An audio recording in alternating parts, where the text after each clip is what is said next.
ఈ లోకంలో ఇంకా దాసుడుగానే ఉండాలని ఆశపడితే ఈ లోకంతోనే ఇజ్జోడుగా ఉండు, ఈ ఆశలతోనే ఇజ్జోడుగా ఉండు, ఈ కోరికలతోనే ఇజ్జోడుగా ఉండు, ఈ యొక్క చూపులతోనే ఇజ్జోడుగా ఉండు, ఈ దురాశలతోనే ఇజ్జోడుగా ఉండు.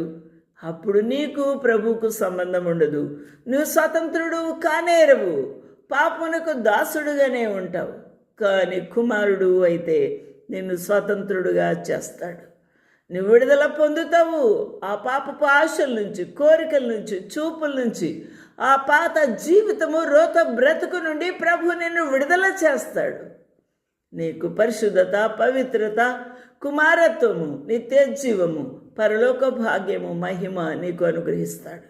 ఏది నీకు కావాలో కోరుకోవాల్సిన వాడుగా ఉన్నావు. ఈ రోజున ఆలోచన చేద్దాం. మీరు పాపమునకు దాసులై ఉంటిరి. ఒకప్పుడైతే పాపం వలన వచ్చి జీతం మరణము. కాబట్టి పాపం నుంచి విడుదల పొందిన మనము నిత్య జీవం పొందిన వారమై ఆ దాసత్వం నుండి బయటకు వచ్చాము. కాబట్టి దానికి మనము దేవుని యొక్క వాక్యమునకు లోబడిన వారమై ఉన్నాం. అందువలన పాపం నుండి విమోచించబడ్డాము. అయితే ఇప్పుడు నీతికి దాసులము, యేసుకు దాసులము, దేవుని వాక్యమునకు దాసులము, సత్యమునకు దాసులము.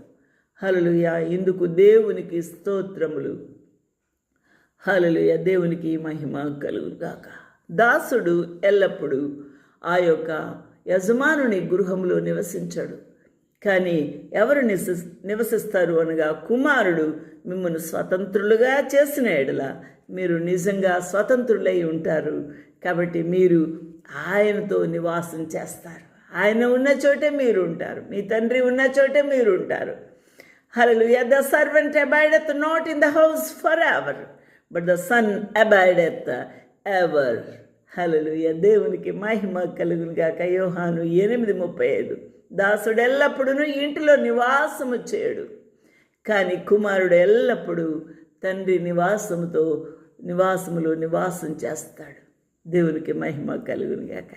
ఆ భాగ్యము ఇవ్వాలని ప్రభు కోరుకుంటున్నాడు, ఆశపడుతూ ఉన్నాడు. నీకు ఈ ఆశ ఉందా? ఆలోచన చేద్దాము. నీవు పాపం నుంచి బయటికి రావాలి. లోపల నీ లోపల కంపు కొడుతూ ఉన్నా, కుళ్ళిపోతున్నా ఆ పాపం నుంచి బయటకు వచ్చి ప్రస్ఫుటమైన అంతరంగ లేక బాహ్య జీవితము ఒక్కటై దేవునితో ఐక్యమయ్యే పరిశుద్ధతలో నీవు జీవించాలి. అది ప్రభు యొక్క చిత్తం. ప్రభు నీకు సహాయం చేయాలని కోరుకుంటూ ఉన్నావా? ఆలోచన చేద్దాం. ప్రభు నీకు విడుదల, విమోచన కలగచేయనుగాక. ఆమేన్.